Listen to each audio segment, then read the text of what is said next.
M square plus 2m plus K is equal to 0 त्याच आहे. आता आपल्याला या ठिकाणी काय करायचं आहे, सबस्टिट्यूट करावं लागेल. Substitute m is equal to -7/5 -7/5 कारण तो रूट आहे दिलेला in the given quadratic equation. पुढे काय येते बघा 5. आता एवढ्याची व्हॅल्यू माहिती आहे तुम्हाला. एम स्क्वेअर म्हणजे काय येतं तर पहा -7/5 त्याचा square plus 2 -7/5 plus K is equal to 0. Therefore 5 -7चा स्क्वेअर काय येतं 49, 5चा काय येतं 25 plus 2 × 7 -14/5 plus K is equal to 0.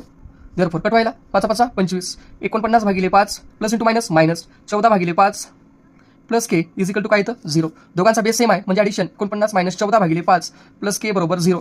Therefore 49 मधून 14 गेले तर त्या ठिकाणी 49 मधून 14 गेल्यानंतर त्या ठिकाणी काय उरतात